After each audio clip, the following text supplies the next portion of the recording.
পৃথিবীতে একজন মানুষই শুধু জানতেন যে তিনি পৃথিবীতে কতদিন বাঁচবেন, সেটা হচ্ছে সাইয়েদনা আদম আলাইহিস সালাম। ওনাকে বলে দেওয়া হয়েছিল আমরুকা আলফু সানা, তুমি পৃথিবীতে বাঁচবে 1000 বছর। সাইয়েদনা আদমের সামনে অনেকগুলো রূহ রাখা হলো। সাইয়েদনা আদম বললেন, এরা কারা? আল্লাহ বললেন, এরা হচ্ছে নাসালুক, তোমার বংশধর, পৃথিবীতে তোমার পরে এরা পৃথিবীতে আসবে। সাইয়েদনা আদম বললেন, আল্লাহ ওই যে একটা রূহ দেখা যায়, এটার নাম কি?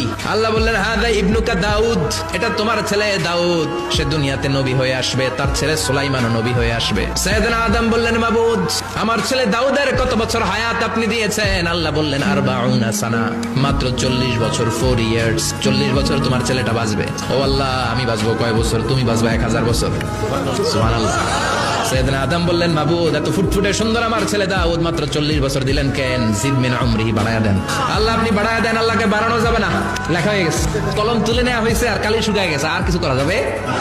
সাইয়েদনা আদম বললেন, মাবুদ, আমার 1000 বছর কেন দিলেন? আমার এই সুন্দর ফুটফুটে ছেলেটারে শুধুমাত্র 40 বছর কেন দিলেন? ও মাবুদ, আমার 1000 বছরের দরকার নাই, আমার 1000 বছর থেকে 60 বছর আমি আমার ছেলেরে দিয়ে দিলাম। দাউদ আলাইহিস সালাম বাঁচবে 40 বছর, তো বাপ আদম যদি আরো 60 দেয়, 40 আর 60 মিলে কত হয়? আর আদম আলাইহিস সালাম পেয়েছিলেন 1000 বছর, 60 কমে গেলে রইল কত? 940 বছর পৃথিবীতে থাকার পরে মালাকুল মাউত চলে এসেছে, কারণ এটা অন টাইম।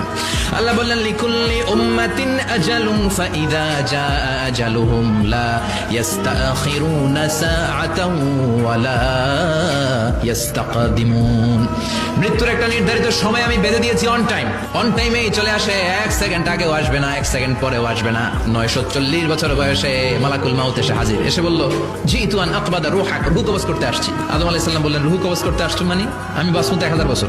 মালাকুল মাউত বললেন, না না, ওই যে আগের কথা স্মরণ করেন, আপনি 60 বছর দিয়ে দিয়েছিলেন। কয় না, আমি দেই নাই, আমি আরো বাঁচুম, আরো 60 বছর পাওনা আছি, আমি দেই নাই। মালাকুল মাউত বলে, আল্লাহ ঘটনা দেখেন, দিয়া কয় দেই নাই। আল্লাহ কয়, থাক, কথা কইস না, আয়া পর। সুবহানাল্লাহ পড়েন। নাসিয়া আদম ফানাসিয়া বানু, ভুলে গেছেন উনি। আমরা ভুলে যাই, আমরা খেয়ে বলছি খাই নাই, নিছিলাম পকেটে, কয় নেই নাই।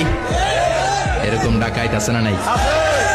নাসিয়া আদম ফানাসিয়া বানু, বিশ্বনবী বললেন, আদম ভুলেছে তো তার সন্তানরাও ভুলে যায়। 940 বছর বয়সে মালাকুল মাউত এসে আদম আলাইহিস সালামের রূহ নিতে পারে নাই। উনি 1000 বছর যখন হয়েছে, তখন এসে সাইয়েদনা আদম আলাইহিস সালামের রূহ কবজ করেছে। যেই দিন পৃথিবীর প্রথম মানব, প্রথম নবীর রূহ মালাকুল মাউত দুনিয়া এসে কবজ করেছে, ওই দিনটাও ছিল জুমাবার। সুবহানাল্লাহ, আল্লাহু আকবার।